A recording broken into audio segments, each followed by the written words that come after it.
What's going on, everybody? Welcome to another edition of the Jaguars Fan Battle podcast, joined by your host, myself, Matthew G. Sports, and co-host Cody Cole. What's up, Cody? What's going on, everybody? Another day, another dollar. Today is Sunday, December 10th. I can't believe it's already December. Crazy. But what we're going to do today is a little pregame show.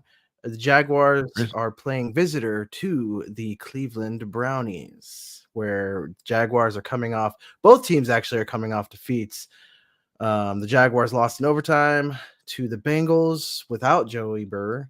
But the Browns as well are coming off of a really bad loss to the St. Louis Rams of LA, who spanked those Brownies, to be honest. And the Browns really aren't. I mean, the Rams aren't as good as they were when they won that Super Bowl. So I don't know. Yeah, man. Christmas needs to slow down, dude. I only got $12. Oh, that's $11.50 more than I have. So all right. They call me 50 Cent. Mini men. No, they don't. Just kidding. Well, anyways, today we're gonna keep it short and sweet, because I'm sure everyone's got some tailgating to do, or some pregame festivities with some delicious hamburgers, or I guess some vegetables if you're vegan. So it's disgusting. Well, anyways, so to help us out here, I'm actually gonna go ahead and cheat a little bit and bring up some stuff from courtesy of ESPN, the worldwide leader in sports. Here we go. All right. So we're playing at Cleveland. We actually are an underdog by 3, which is crazy, right? Wow. What? Yeah, they apparently the betting world did not like what happened last week against the Bengals. I mean, our defense did not show up against Jake Browning. It made him look like prime Tom Brady. It was insane. But other than that, dude, like if Trevor didn't go down, we win that game. Right. So like, the team's still in it regardless of like how the defense is playing, as long as Trevor is that QB. Right. And we even came close to winning it when we put Beathard in. So it was right. like, I swear, dude, I argue this preseason. I feel like Nathan Rourke should be QB2 because I honestly believe he's the best chance to win. And I know they love like game managers at like backup QBs or whatever, but it doesn't always work. CJ Beathard has never had a game-winning drive for a touchdown. That's insane to have that as your QB2. Because like, if we had Chad Henne, like what he did to us in the playoffs or whatever, you know what I mean? Like that's the type of QB2 that you want. I mean, Beathard's cool and all, like he's friends with Trevor Lawrence and stuff, and they got a camaraderie going and all that. But it's like, it's not worth it. You know what I mean? I honestly rather have Nathan Rourke as QB2, and I still believe that firmly, especially after watching the Bengals game.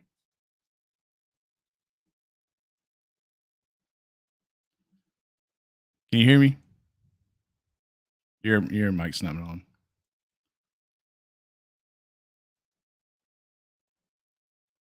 Please don't make me do this by myself.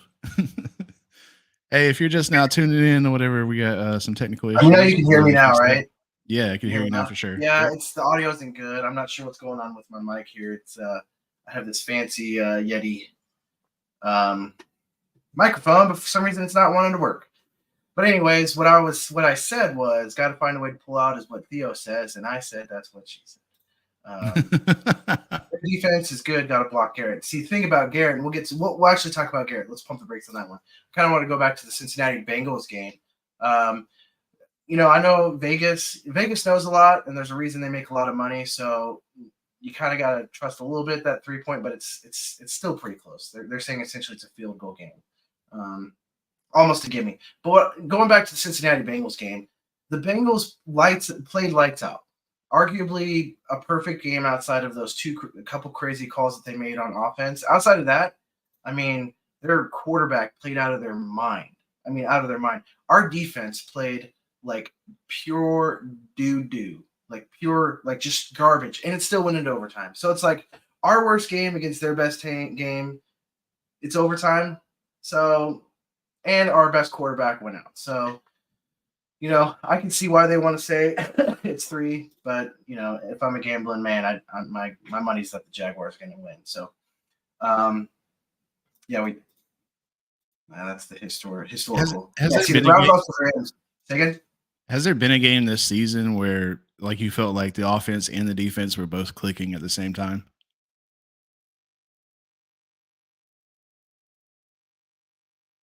That's a tough question. Whenever it's because I always feel like it's one or the other that's not pulling their weight, and and you could see stuff like that with like the Bengals game. It's obviously the defense. And then trying to think of another game. I think the Chiefs or whatever, like it was our offense because their defense like held them to 17 points. So it's just been it's like a swing pattern or whatever. It's like one or the other is playing good, and I, Right. I just can't think of like a single game this season so far where like they both were clicking. I'm probably the Titans game.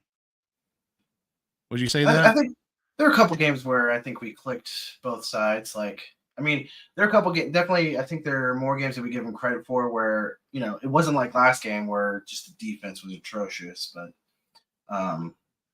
But I just wait for that moment, man. I just want to see like pure Jaguar football where we're the both sides of clicking. the football, yeah. Or Yeah. so Doug Peterson can go out there and say like, um, you know, we're doing pretty good we're doing good on offense, we're doing good on defense, we're doing good on special teams, whatever. It was just all out football. Yeah. Instead of having a peanut butter sandwich one week and a jelly sandwich another week, we get that peanut butter jelly going on, is what you're saying. Yeah. Yeah, peanut butter jelly time. Peanut butter jelly time. So here we go, real quick. Again, brought to you by ESPN, the worldwide leader in sports. Jaguars offense overall, we're 12th. We're not so good in the rush, but we're very good in the pass and scoring. Our defense, our rush defense. Last week it didn't look like we were number 5, but we are. So we're pretty good against the rush. The Browns offense, they're good on the ground, not so much through the air. And their defense, number 1 overall defense. So now going to that though, Myles Garrett, he hasn't had a sack. Well, the whole team hasn't had a sack in the past 2 games. So take what you want with that. Does that mean that that's kind of a pattern, or are we looking at potentially a game where Myles Garrett wants to show the world what he's made of against the Jaguars? So I don't know. What do you think we're going to see? Walker Little's going to be out, right? Yes. What's Ezra Cleveland will be starting at left tackle. Left tackle? Yep. So he's traditionally a guard, right? Left tackle. Yep. Oh man. The guard acquired from he was playing guard before he came over. So who's his first time since his college days to be playing at tackle. Who's going to play at guard? Blake Hance? Good question.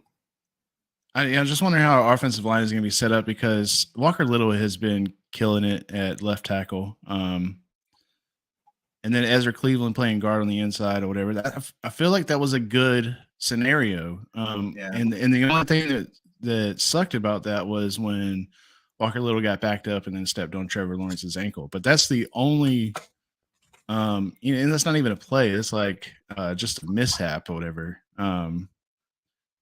That I could say that bad against Walker Little or whatever. So his injury is huge, and then Cam's is huge, and then us having to put Ezra at left tackle. I mean, like if we didn't pick him up when we did, like we'd be royally screwed right now. This offensive line is something that we haven't seen as a group yet. So yeah, this is gonna be interesting, especially with Myles Garrett being there. Yeah, like I said, with Garrett potentially having a chip on his shoulder, trying to show everyone that he's better than what he's been showing. I don't know. What do you think? Do you think he's going to come out and show out, or do you think he's going to be the same that past 2 weeks, no sacks. Everybody always got to have a damn chip on their shoulder when they play the Jags, dude. Like, it's so annoying. Like, some star player or whatever, he's been hurt all season, and all of a sudden he's healthy when the Jaguars like are on schedule. Like, what is going on, dude? But I kind of enjoy it because I like, okay, if we win or whatever, yeah, we beat your people. Like, don't blame it on injuries, but they still do. You know what I mean? So it's like, it's Right. it's super annoying. I feel like Miles Garrett gets I feel like Miles Garrett gets something, which is why I don't want Trevor to play in this game. I want you to come back 100%. I want Beathard all the way up until they realize that like maybe they need to put Nathan Rourke in, and I want Nathan Rourke to ball out. I want us to do a Jake Browning to the Browns, you know. Yeah. So I do not imagine like your star quarterback, your franchise quarterback, you know, and he's battling an injury, and then he's got to face a pissed off Miles Garrett behind a offensive line that hasn't been showing out, like a new group that hasn't yet proven itself. Whatever. Ezra Cleveland, I don't even know if he's played left tackle. Like, he's traditionally a guard, and I like Miles Garrett doesn't usually play on that side, but shit, I don't want to give anybody any ideas. I doubt they're watching our show though. But if he switches sides over there to get in Ezra's face or whatever, yeah, it's gonna be a bad night. Yeah. So I'm not sure. I just was browsing the internet to see see if they put out who's starting where, but I couldn't find it. But it looks like Ezra is playing left tackle, so it'll be interesting. Again, going against Miles Garrett. Let's see. We're just gonna let ESPN drive this. Key injuries. Oh, you know what? We'll go back to the previous page. So this is the injury report for the Jaguars. Nathan Rourke, the reason he's listed as inactive, he's actually the emergency backup, so he won't count towards the game day roster. But if something happens to him and then Beathard, then we'll still be able to utilize Rourke, even though he doesn't count for the game day roster. Fatu Kasi's out, Brenton Strange is out, Walker Little's out, and Trey Herndon's out. So that's a lot of big names. A lot of times you see on the injury report individuals that you aren't really super familiar with, but as your everyday Jaguars fan, you know all those names on there, and that's a little all right. alarming. Fatu Kasi, he's on our line or whatever, and he's been a body for the most part. Brenton Strange, our backup tight end to Evan Ingram, but we have Luke Farrell there as well. So they use. I've seen them use packages where they used all three tight ends on the field at the same time. So Doug Peterson loves his tight ends, but there's still two pretty decent ones there to utilize. And I'm not saying that Evan Ingram is decent. He had an amazing touchdown against the Bengals, and I feel like they need to use him more in the passing game, or whatever. But yeah, Brenton Strange is good. Walker Little, the left tackle, apparently he hurt his what was it, quad or something like that, or whatever. I can't remember. That's a big one. I mean, after losing Cam and then losing Walker and then putting Ezra there, we already went over this, but that's a bad one. Trey Herndon, I didn't really have a feeling that he was going to be a starter. Gregory Jr. showed out in preseason and training camp and stuff like that or whatever. So Gregory Jr. is going to start over in that position now, and we'll get to see what he could do. He had a Gregory Jr. when he was in. They put him on a blitz package or whatever, and he got to Jake Browning. So that's not as big of a loss as of a starter. The only one here is like if I could like put these in order, it'd probably be like the worst one being Walker Little. The second one being Fadakasi, because we need some sort of interior push or whatever to get to Flacco, and then Brenton Strange, and then Trey Herndon at the bottom. Interesting. I'll rank it just a little bit different. I would put Walker Little for obvious reasons on the line, but then I would put Brenton Strange. The only reason I put Brenton Strange is because with one of your starters and your backups out on the offensive line, and then on top of that, Christian Kirk is out. That's 3 key cogs in our offense that are out. So any sort of extra depth we can have on that offensive side of the ball, including Brenton Strange. Did you see Parker Washington though? Yeah, Parker Washington showed out, so Yeah. we'll see. But I think Brenton Strange. We know Doug Peterson likes his tight end packages, so that's what she said. He likes to have them out. And Brenton Strange, I think it's a rookie year, and he's had some rookie moments for sure, but he showed out, and I think he'll be missed in this offense. So that's how I would put it. But I think I still think we have a lot of really good offensive players on the side of the ball that can step up and make a big difference. But the Browns, their inactive roster is looking bad too. Denzel Ward is no slouch. And I'll be honest, I really don't know anybody else on there. So, but Denzel Ward I know that's pretty big. And then Myles Garrett, although he's not out, he is injured and not playing 100%. So we'll see. Hopefully that affects him this game. I'll be honest. We don't need anybody hitting T-Law. So yeah, the over-under is 37.5. That's interesting. Still no injury prayer circle. No injuries, man. Dude, Monday Night Football. I did not believe in the Monday Night Football curse, but holy shit. Yeah. That's insane, dude. That's bad. I went through a roller coaster of emotions during that game. And it was when I saw T-Law go down, I was like, I stood up and had like the permanent shock face for like a hot minute. I heard some people cried. I'm not gonna name names, but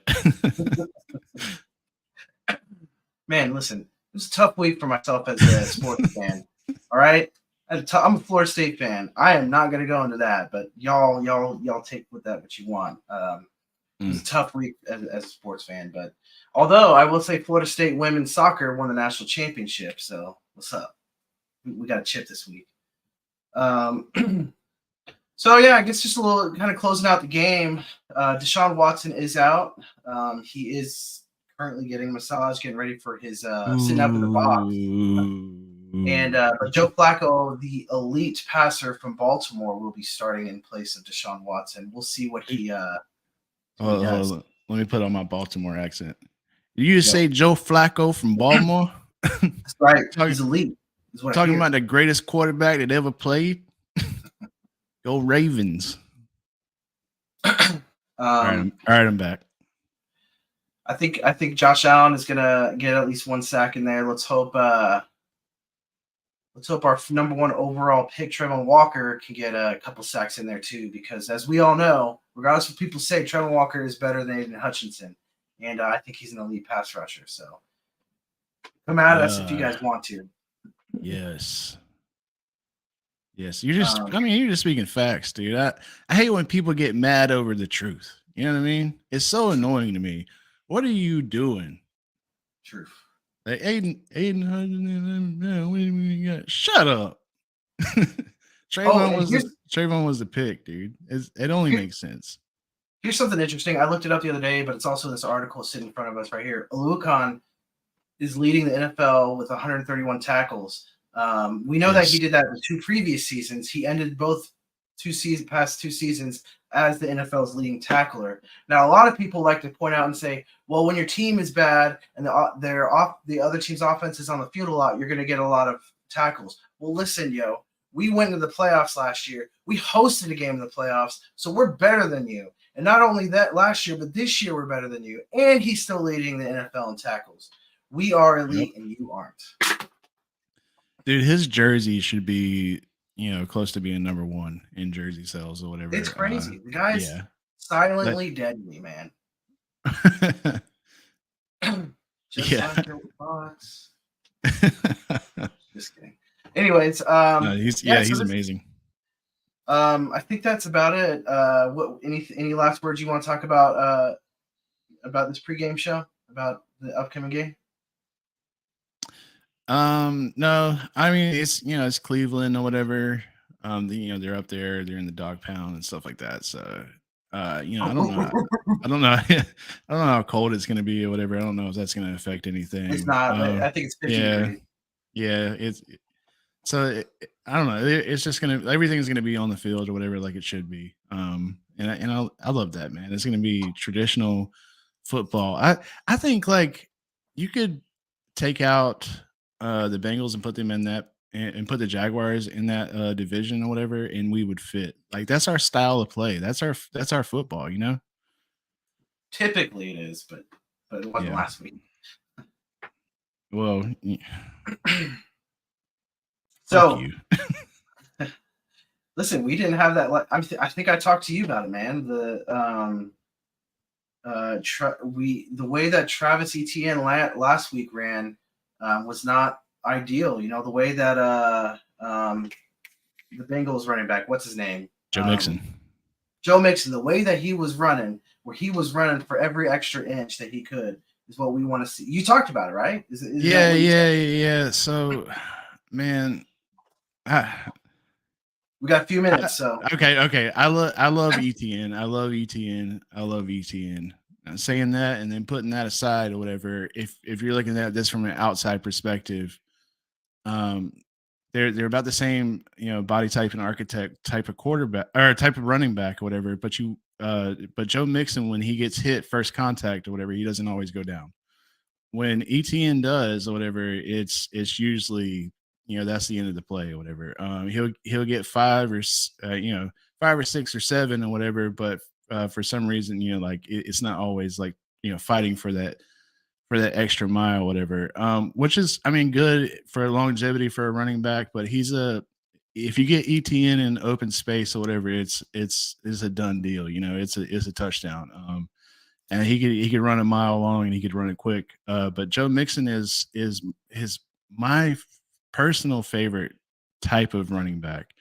It's when they get, it's when contact is there. It's when the pressure's on. It's when like, okay, this play's dead. Oh no, it's not. That's the exciting part or whatever that I love to see in running backs. And I just feel like that's a piece that's missing, which is crazy to say because ETN's like what top 5 of in current NFL running backs as far as yards go, but that's also a testament to our offensive play calling. We have one of the best passing quarterbacks in the league, I think, and we're not utilizing him to his full potential, and we're putting ETN in situations where he has to be that guy.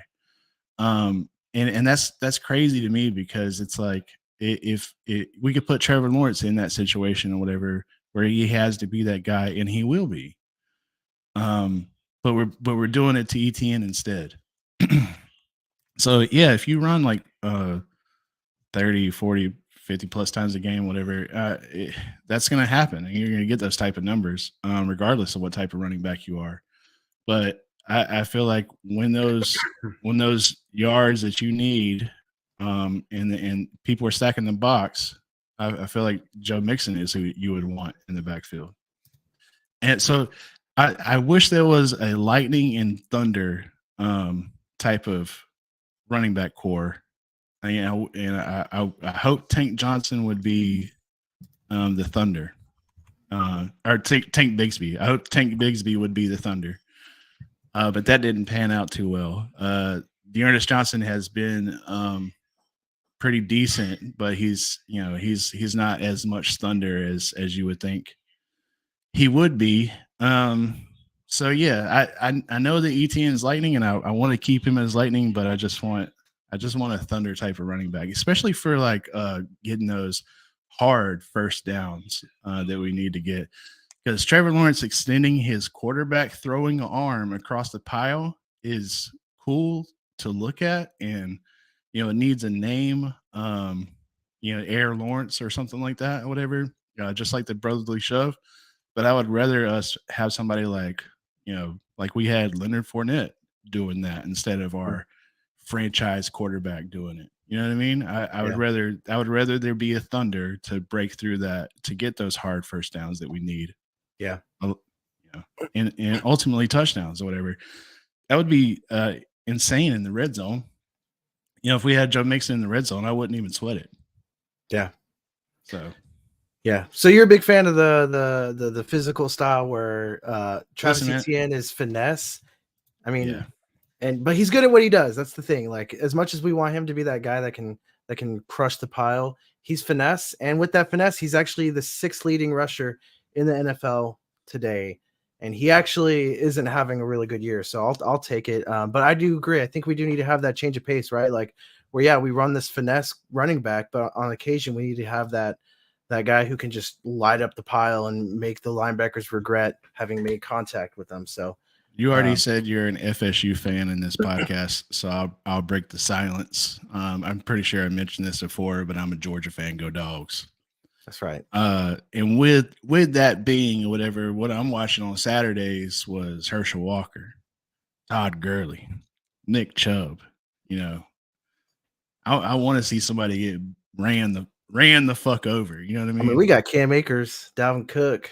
I mean, we got a history of some good running backs. No, I just play. They're good. Oh, and University of Florida, man, they got a great running back down there, don't they? Trevor Etienne, man, he's probably one of the best running backs in the nation. Oh, that's right. The Gators suck so bad he's leaving. Sucks to be a Gator. Did you know that? Did you know that? Yes, I knew that, but I had to throw that in there. No. We shouldn't pick on them right now. Whatever. Like, no, we should. They're the worst. No. They are the worst football team that's ever been created, and I'm so glad to see them suck. No, man. You could be honest with Gator fans sometimes or whatever, but they get upset. They're big old babies, and they're delusional. They're so delusional. When was the last time you guys played for a chip or even considered for a chip? When was the last time you guys were even considered to be top 25? Remember, once we all wear this or whatever, we're all part of the same brotherhood and fraternity or whatever. That's right. That's right. Saturdays, I don't like you. Yeah, no, I don't like them any day of the week. But the Browns and the Jaguars, I think we go in and we take care of business. I don't think it's going to be as close as people think, especially with Myles Garrett hurt. I think Trevor Lawrence shows people that he's all right. I think we have a smart coaching staff, so they'll game plan so Trevor isn't having to be out there getting his ankle hit again. So although it was his stupid left tackle that screwed us over, but stupid left tackle, or was it the guard? I mean, it was the left tackle, but he's not stupid. It was. I feel like it's an honest mistake. It was an accident. You're not looking behind you when you're. Yeah. No, I know. I was watching. I wanted to mention this. Whatever. Now that you say that, I was watching QB School on YouTube, and he's going over the motions and all that stuff of Trevor or whatever. Once he's in rhythm, it's a beautiful thing. It's an art form or whatever. You could tell that it's like 10,000 hours and you're great or whatever at your job and stuff like that.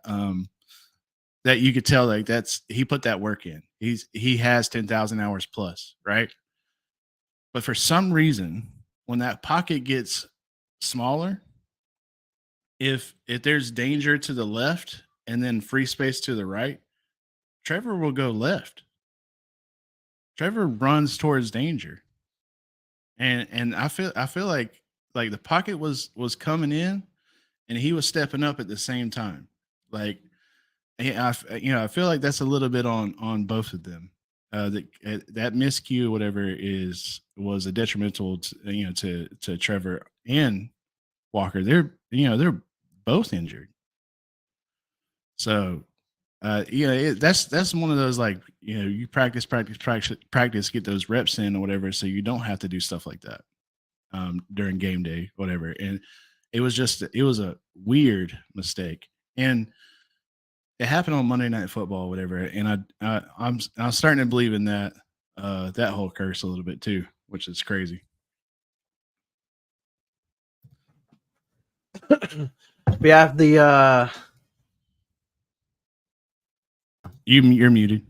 Yeah, sorry. So yeah, the going to the game, I think Trevor Lawrence, they game plan so he doesn't get hurt. He doesn't get in a position where he will get hurt, and I think we come away comfortable with a win, and hopefully no injuries, and we can get those guys that we missed this week next week. I think Joe Flacco, I mean, they lost really bad to a bad Rams team yesterday or last week. So I think we're significantly better than the Rams, even with the injuries that we have. And so I think we walk away with a comfortable win. I say I will give them credit. They do have a decent defense, even with Garrett hurt. So I say we walk away with a 17-9 win. The Browns have gotten better in my lifetime. They used to be like, the worst football team in the NFL, and it wasn't even a question, like you say, like, who's the worst team in the NFL to somebody who didn't even know anything about the NFL, and they would say the Browns. But they have turned that around in my lifetime, which is cool to see. Honestly, I love when the underdogs all of a sudden get a little bark in their bite, or get a little bite in their bark. Said that backwards. But with that being said, they still have a history of just terrible luck. Having to start Joe Flacco in the first place or whatever is nuts. And Myles Garrett is a dog or whatever, but you can't put the entire football team on your back. You know what I mean? And especially an injured one at that. So I don't feel like this is even. What was the score you just said? 17 to what? My prediction 17-9. 17-9. I don't feel like it's even going to be that close. I feel like I feel like the Jags blow them out. So I feel like what do you think? I say like 27 or no 20. Yeah, 27-3. I think they get a field goal, dude. I don't even think they get a touchdown. Dang. Well, there you have it. 27-3, 17-9. Either way, we both predict the Jaguars walk away with a win. Keep an eye out. This is just a pregame show, so maybe we'll be putting out some content after the game. Depends on how late the game goes and how well we do. So, any parting words, Cody? We got Theo here. He said, "I like 24-3." That's a good one. I like that. Any final comments? Oh, man, my friend Randy. So I met him at work. And he got like mesothelioma, the cancer or whatever. And he lives up in Ohio. So he sold his house down here in Jacksonville, and he moved up there to be closer with his family. It's his birthday today, and I just wanted to say happy birthday, Randy. Love you, man. Go Jags. Happy birthday, Randy. All those commercials are dedicated to you. From Ohio, and he's a Jags fan. Probably lives close to the Browns right now. Yeah. Well, happy birthday, Randy. I can't follow up that with any closing. So thanks guys again for joining our pregame show. Hopefully we can get this done every week, along with our weekly podcast done on Tuesdays. Be sure to check out our YouTube channel, as well as fanbattlesports.com. You can find our content there, as well as links to our social medias. We're trying to grow our YouTube channel, so please go like, share, subscribe. We're doing some contests with some pretty cool Jaguars memorabilia that'll be given away to winners. But other than that, go Jags.